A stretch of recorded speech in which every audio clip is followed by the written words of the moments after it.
So Deanne, it's your first trip. Just wonder if you might have some observations, some first thoughts about coming up here and participating in this trip. It's been very educational. I would encourage everyone to take the opportunity to make this trip. We had an opportunity to see every one of our congressmen today. They all took time to talk with us, to hear us, to listen to our positions, even if they agreed it or not, and it's extremely important that we are heard as an association, and we need to take that opportunity, and that's probably the biggest thing that I learned today. Well, Jack, this is your second time coming up with us. I don't know, you've put some pretty strong points about credit card interchange in front of our congressman today, and your story and everything like that. So how do you think we've done today? I thought we got our message through. I think we had a lot of participation through the other people. I think we was pretty well prepared and coordinated, and we got a lot of different points. One thing I thought was critical is that we explained our position to a point that I thought it got through to the legislatures what we was talking about, and that's that the credit card people are unfairly putting the burden on the retailers of all the electronic transactions. Very important piece of legislation. We've done fairly well in presenting that. I think it's probably one of the more important things we, the independent grocers, are going to look at that we could make a difference in the next 10 years. Electronic fees is a important thing. Big cost, and it's going to get worse if we don't act and participate here at Washington or at the state level. So, yeah, I was satisfied. I thought we done fairly well. Well, I want to thank both of you for taking the time and the expense to come up here and do this. James, just wanted to ask you, what do you think about today and our conversations with Congressman? I think most facts are predetermined before we step foot in the building.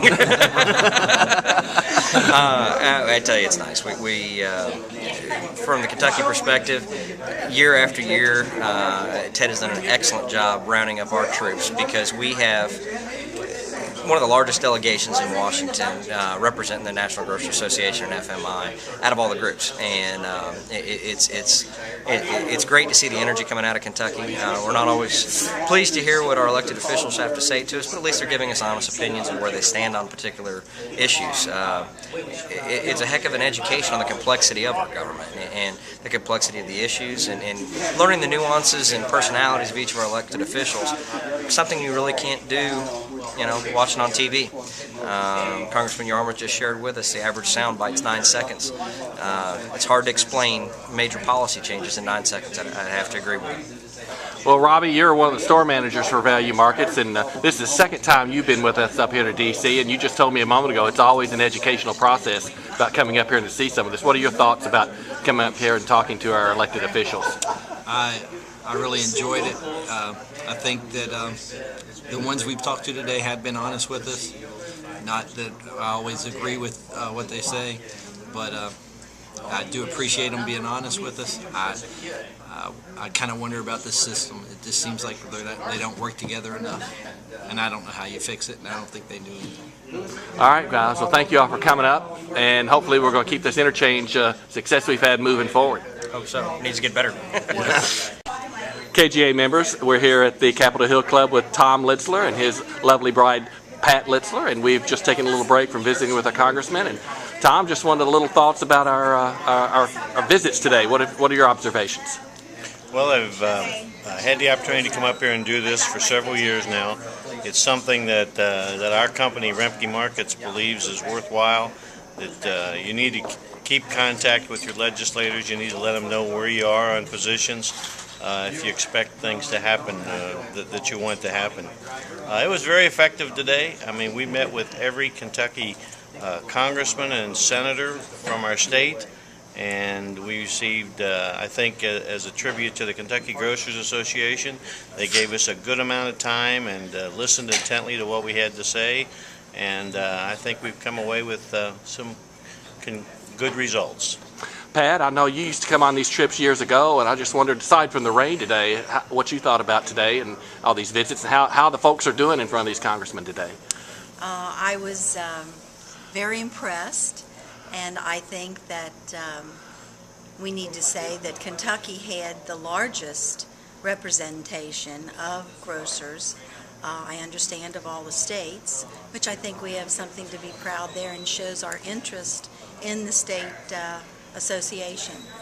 And although it has changed in many ways, it still has devoted people who really care about what happens to the Grocers Association along with our country.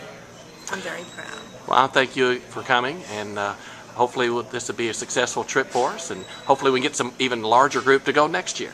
What do you do for aching feet? Do you know? We'll get you on a plane and get home. That'd be a cure. So, but thank you all. Thank you. Hello, KGA, KPMA members. We're here in Washington at the Capitol Hill Club, just outside of the Cannon office building, and we've got Richard Maxson on with Kentucky Petroleum Marketers Association, and Roth Bullock, who has a unique role of being a board of directors member for both the KGA, KACS, and the KPMA. And we've just completed some visits with our congressional members. And Richard, I just want to maybe if you could give us some thoughts or observations on how those visits have gone today. Having both groups up here, being able to have between 12 and 20 members in each of our congressional delegation offices, it's been fantastic. And Roth, you've been quite vocal with some of the congressmen today, and I thought it was really interesting. You brought in some actual numbers from analysis he's done of his stores about how much his interchange is costing his company and the increases. How do you think you did today with getting that point across to the congressman? I think we did okay. We brought up people with one store. We had people with 2,500 stores, so it was a good mix. But when you put it on paper, it really doesn't matter how many stores you have. It still shows the same story, tells the same story, and that is that interchange fees take a biggest portion of our business, our business profits, our gross profits, especially on gasoline. And KPMA is represented with I think some pretty good representation along with KGA, and as we visited our congressmen or our senators, I think it was pretty well receptive, and I think we've been fighting this thing for several years with interchange fees, and it looks like that we have made some ground, and the bill or the law that's been passed will stand, and if everybody does what they said they're going to do, we should be fine. Well, and I think for the folks back home, we were up here today and we did run into several bankers groups that were walking around the Capitol, and they're trying to stop the Durbin Amendment that will help all of us out once it's implemented in July. And I can't say enough for the folks that have come up here this week to try to help us keep this bill rolling along. So thank you to each of you, and let's get home. You bet.